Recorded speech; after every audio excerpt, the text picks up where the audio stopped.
आज पहाटे सुट्या, सकाळी निघ्या तर घराबाहेर पाऊस भेट्या. भिजत भिजत स्टेशनवर पोहोच्या. ट्रेन को स्टार्ट मार्या और निकल्या. मग जाताना खूप नजारा बघ्या.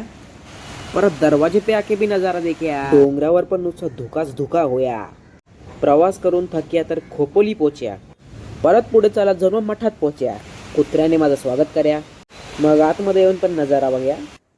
मग अजून आतून या फेमस वाला वॉटरफॉल बघ्या. मग पुढे गोशालाकडे हम्मा बघ्या. पुढे चालत चालत शंकर मंदिरात पोहोच्या. हर हर महादेव म्हणून डोंगर चढायला निघ्या. मग हापत हापत चढायला सुरुवात कर्या. धपाधप पायऱ्या चढ्या आणि ह्या वॉटरफॉलच्या आतमधल्या गुफेचा व्ह्यू भेट्या.